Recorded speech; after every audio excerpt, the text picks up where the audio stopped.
ఏంటో నాకు అర్థం కావట్లేదు. నా గురించి బ్యాడ్ మాట్లాడినారు, బ్యాడ్ చేస్తారు, అంతా ఓకే అండి. నేను నా ఇంటికి వెళ్తానంటే ఇల్లు ట్రస్ట్ అంటే అది కోర్టులో ఉంది. కోర్టు డిసైడ్ చేయను, ఆనరబుల్ కోర్టు డిసైడ్ చేసినట్టు మనం ఫాలో అవుదాం.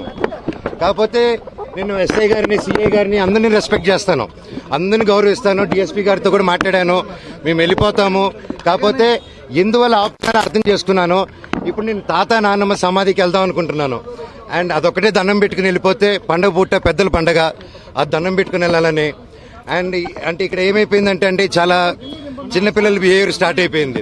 జనరేటర్లో చక్కెర పోయడం అండ్ హోర్డింగ్స్ ఉంటే ఇక్కడ నాది, లోకల్ ఎమ్మెల్యే నాని గారిది, సీఎం గారిది, అందరు కలిపి మా హోర్డింగ్స్ అన్ని పెట్టుకుని ఉంటే అన్ని ఇక్కడ ఈ 2 కిలోమీటర్ రేడియస్ లో మొత్తం అందరూ ఉన్నారు. ఈరోజు పొద్దున కూడా డే టైంలో అంత ఫుటేజ్లు ఉన్నాయి మా దగ్గర, అవన్నీ మీకే ఇస్తాం, దయచేసి మీరు అది చూడండి.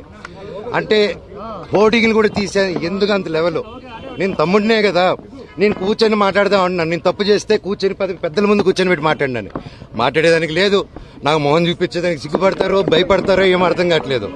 హోర్డింగ్ని చంపగలుగుతారు కానీ నా జనాల మనుషుల నుంచి మమ్మల్ని నన్ను ఎవరు తీలేరు. అండ్ ఇది నా ఊరు, నా బంధువులు, నా పల్లెటూరు, నా జనాలు. అండ్ ఈ క్యాంపస్ నా గౌరవం ఉంది. ఇది ఒక్కరి కాంట్రిబ్యూషన్ కాదు, ప్రతి ఒక్కరు కష్టపడాము, ప్రతి ఒక్కరు కాంట్రిబ్యూట్ చేసాం చిన్నప్పటి నుంచి. అండ్ ప్రతిదీ కోర్టులో మేము ప్రజెంట్ చేస్తాం, కోర్టు ద్వారా తెలుసుకోండి.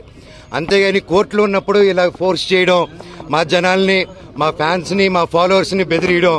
మీరు ఇక్కడికి వస్తే లాఠీ చార్జ్ చేస్తారని బెదిరిస్తూ ఉన్నారు. మేము ఇక్కడికి వస్తాం సార్, వస్తే లాఠీ చార్జ్ చేస్తాం. ఎందుకు లాఠీ చార్జ్ చేస్తారు సార్? నేను మా ఊరికి వెళ్ళినా, నా బంధువుల్ని కలిసినా, జల్లికెట్టుకు పోయినా, ఇక్కడికి వచ్చినా నేను సార్ రావచ్చు అంటే రావద్దన్నారు. సరే ఓకే, తిరుక్కుని పోతున్నాను సార్. నా తాత నాన్నమ్మ సమాధి దగ్గరికి పోతాను, మీరే పోలీసులు రండి సార్, మీరు నాతో పాటే రండి. నేను జస్ట్ 2 నిమిషాలు సమాధికి దండం పెట్టుకొని ఘాటుకి పోతాను సార్ అని చెప్పాను. ఆ పర్మిషన్ తీసుకొని సార్ వాళ్ళతో వెళ్తాను.